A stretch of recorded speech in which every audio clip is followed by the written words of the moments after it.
This must be an easy comparison, right?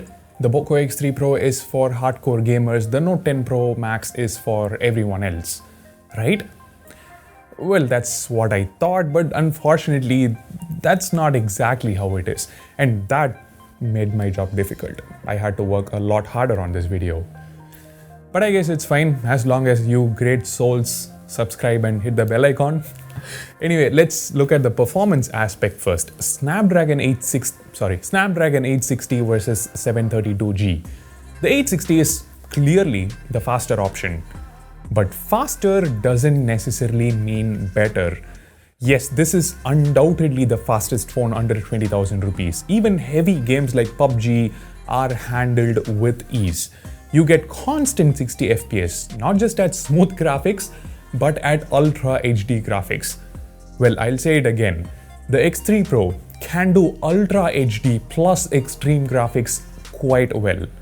That's almost a flagship level, and it's not surprising. Snapdragon 860 is an almost flagship chip. Of course, the Note 10 Pro Max struggles a bit when it comes to long gaming sessions at high graphic settings. Even Call of Duty, if you play for more than 40-45 minutes continuously, you experience a mild lag. Just a few frame drops here and there, nothing to worry about. But heavier games like PUBG, needless to say, the frame drops are a bit more prominent after about 30 minutes. So yeah, in terms of raw performance, in terms of FPS, frames per second, in terms of graphics, the X3 Pro is considerably better than the Note 10 Pro. But yeah, you knew there was a but coming. The X3 Pro heats up quite a lot. I did a dedicated gaming review or PUBG test, do check it out. Basically, after about 30 minutes, the temperature shoots up to over 40 degrees. And after about an hour, it goes beyond 53 degrees Celsius, which is too high. Usually when phones start getting hot, the chip gets throttled and the performance takes a hit. But in this case, despite getting really hot, the performance was rock solid, constant 60 FPS. So I'm not sure what to make of it. Should I be happy for no throttling, or should I be frustrated because it's basically burning my hands? But guys, do note that it reached 53 plus degrees at Ultra HD plus Extreme, which is Ultra HD graphics at 60 FPS, which is not officially supported by the X3 Pro. The PUBG mod that I downloaded supports those settings. Most of us play at Smooth plus Extreme or HD plus Extreme. And at those settings, it reaches around 45-46 degrees, which is also pretty high, but not ridiculously hot. So the performance round still goes to the POCO X3 Pro, but it's not like we can blindly say the POCO X3 Pro is for hardcore gamers. Not exactly. It depends. Overheating is something you need to keep in mind before deciding. Some of you may be okay with playing at lower graphics because you want to avoid heating issues at any cost. So, this could be a better option. Now, the other half of that statement that I made initially, the Note 10 Pro Max is for everyone else, also has a problem. It is true for the most part, sure, but the software on the 10 Pro Max is awful. I had a very mediocre experience. I had used it for a month solid, tested it thoroughly. Terrible notification system, many stutters in UI animations, unnecessary content and notifications about useless things, etc. Now, I know what you're thinking. Both phones are basically running on the same MIUI 12, so how can the experience be any different? Well, I don't know. I can only report my experience. The what and the why and the how need to be explained by the brand. But yeah, on a serious note, generally itself, POCO's version of MIUI is a little cleaner and less intrusive. In fact, POCO uses clean experience as a major marketing point. So some issues do exist on both phones, but when you consider the overall experience, the X3 Pro is at least slightly better than the Note 10 Pro Max. Also, in my 10 Pro Max review, I said its fingerprint scanner had some issues, but then I heard from a lot of people that it's perfectly fine, so maybe it's just my unit. The scanner on the X3 Pro works absolutely fine, no issues. So, gaming and software, those are the two areas where the phones do not perform like we expected them to. All the issues we just discussed were kinda unexpected. When it comes to everything else, the performance will more or less align with your expectation of how these phones fare against each other. For example, you probably think the Note 10 Pro's display is far better than the POCO X3 Pro's display, and that's absolutely true. Well, both screens offer the same amount of smoothness thanks to the 120Hz refresh rate. However, the panel on the 10 Pro Max is AMOLED while the X3 Pro has an LCD display. Needless to say, the 10 Pro Max's panel exhibits much better colors, and it also gets super bright, almost unbelievably bright given the price. However, it's worth mentioning that I've been hearing a lot of complaints like inaccurate tint, flickering, black crush issue at low brightness, etc. But in the past 1 month, I personally didn't face any of those issues. This can actually get really dim at the lowest brightness setting, which itself is a pretty big thing. The black crush is not prominent at all. In fact, my OnePlus 8 Pro review unit had crushed blacks even at 20% brightness. So comparatively, my Note 10 Pro Max unit is much better. Speaking of issues, the Note 10 Pro is also reported to have problems with the proximity sensor. But again, I got lucky with my unit. I would have at least had 100 plus phone calls last month. Yeah, few times the screen lit up while talking, but like very few times. Nothing very abnormal. But yeah, if you do end up buying the 10 Pro Max, is that what I wanted to say? No. 10 Pro Max, definitely watch out for these issues before the return period gets over so that, worst case scenario, you can get it returned or replaced. Because like weirdly, others don't have a problem with the fingerprint scanner, but I do. I don't have a problem with the display or the proximity sensor, but some others have, so it's better to check it for yourself. Anyway, the X3 Pro has no such complaints as far as I know. But when it comes to the quality itself, display quality, it's definitely considerably inferior to the Note 10 Pro Max's display. And that's how it is when it comes to almost everything else. The Note 10 Pro Max is just so much better, except for the loudspeaker performance, which the X3 Pro is slightly better at. It's quite noticeable while gaming or watching videos. But the Note 10 Pro literally dominates in the rest of this comparison, including battery life. Yes, the POCO X3 Pro has slightly higher capacity, 5160 mAh versus 5020.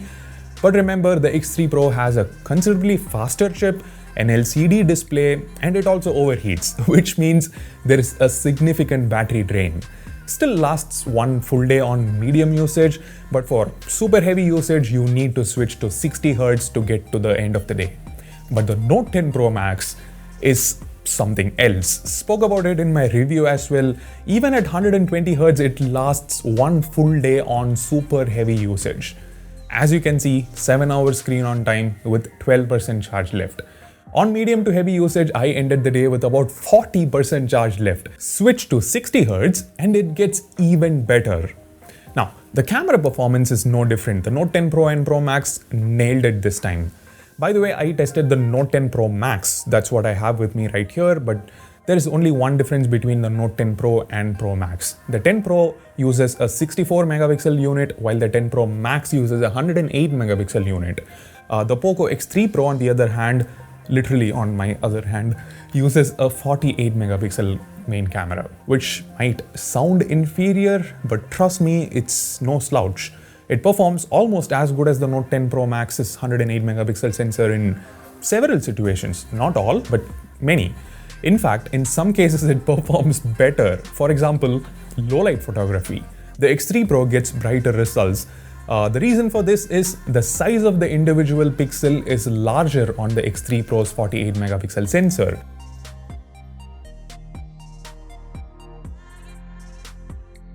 The lens on the X3 Pro, once again, it is wide at f1.8 aperture, which means it allows more light to hit the sensor. Forget the technical jargons, the X3 Pro clicks brighter images under low light. That's it. The colors are more accurate on the Note 10 Pro Max's images though. The dynamic range too. Look at the road. Same goes to images shot in good lighting conditions. In most cases, the Note 10 Pro Max clicks better pictures. Sometimes the X3 Pro's auto HDR fails. And once again, the Note 10 Pro Max's color reproduction is slightly superior. Slightly oversaturated, yes, but I feel it's better nonetheless. So yeah, overall, the Note 10 Pro Max clicks more pleasing images. Another point to note, the Note 10 Pro and Pro Max have a 5 megapixel macro camera which clicks beautiful pictures, while the X3 Pro has a 2 megapixel macro camera, pretty much useless by today's standards. Overall, from the camera comparison, I can say that the Note 10 Pro Max is definitely made for camera enthusiasts. It has a lot going for it. But the X3 Pro is not bad at all. It's made for gamers, yes, but it's not bad when it comes to the camera performance. Like, weirdly, the X3 Pro supports stabilization at 4K 30 FPS, but the Note 10 Pro Max doesn't. It's quite noticeable here, right? However, once again, the colors and the contrast are slightly better or more accurate on the 10 Pro Max's footage. But you get my point, right? Basically, do not write it off just because 48 is less than 108. POCO has definitely put in a lot of effort to make the sensor perform its best. And of course, the Snapdragon 860's image processing helps too. So there is that. Now, the POCO X3 Pro doesn't stand a chance against the Note 10 Pro Max when it comes to the build and design. The X3 Pro is not my favorite looking phone, I'll be honest. The X3 was actually even worse. There was a bit of gap inside the back panel. It felt quite cheap. The X3 Pro is slightly better than that. The back panel is matte, although the center portion is still glossy and picks up a lot of smudges. And overall, the Note 10 Pro looks really good. Much better than the X3 Pro. Yeah, I understand looks are subjective. You may not agree with my opinion. You may feel different about it, which is fine. But you know what's not subjective? The build. It's a fact that the Note 10 Pro is much thinner and lighter than the X3 Pro. It feels just so good in hand. And keep in mind, it's not like the X3 Pro has a much larger battery or anything. It's pretty much the same capacity on both phones. The included silicone case is also pretty good. It has a smooth matte finish, and even with the case on, the phone doesn't feel too bulky, unlike the POCO X3 Pro. A huge applause to Redmi for somehow achieving this form factor. I've been crying and cribbing about it everywhere. I'm happy someone listened. Listen to you? You really think Redmi listened to you and then made the change? Yeah, of course they didn't improve the build by taking my advice. I just wanted to feel important. What's your problem? So the rest of the stuff, nothing much, nothing worth discussing in detail. No NFC on both. The 3.5mm headphone jack works just fine. It's equally good. The audio quality via the jack is pretty good. Audio via Bluetooth is also great. The Note 10 Pro Max supports Bluetooth 5.1 while the X3 Pro supports 5.0. Not a big deal for the majority of us. And yeah, the infrared blaster has been here for ages. I think they'll never get rid of it, which is great. The Note 10 Pro has a dedicated micro SD card slot while the X3 Pro only has a hybrid slot. Once again, not a big deal because you can get this adapter using which you can use 2 SIMs plus a micro SD card even on a hybrid slot. So this is what we have now. There is no clear-cut winner. It just entirely boils down to your personal preference. If you're a hardcore gamer and if you can bear the heating issue, the POCO X3 Pro is a great phone. Mainly because POCO didn't just focus on performance, but also made sure the rest of the things are at least decent or pretty good. Mainly because POCO didn't just focus on the performance alone, but they also made sure the rest of the things are pretty good or at least decent. The cameras are quite good, the display is fine, the battery life is above average, it has slightly better software experience or user experience, UFS 3.1 storage, better stereo speakers, what else? IP53 rating, Gorilla Glass 6, but if you're not gonna play a lot of PUBG or other heavy games at high graphic settings, the Note 10 Pro Max is fantastic. Much better display, considerably better battery life, better camera performance, extremely good built-in design. They nailed all these things. There are some things that are not as good as the X3 Pro on paper, like Gorilla Glass 5 instead of 6, UFS 2.0 instead of 3.1, slightly inferior speakers, but not really a big deal. The only big deal is the poor software experience. If you can bear that, this is a fantastic phone, the best phone in this price segment. But if you're happy with neither phone, if you want to look elsewhere, we have the Moto G60, which I'll review in another 2 to 3 weeks. Do subscribe and hit the bell icon so you will get a notification when I release that video.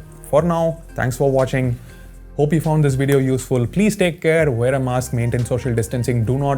I repeat, do not head out unless absolutely necessary. Take care and bye.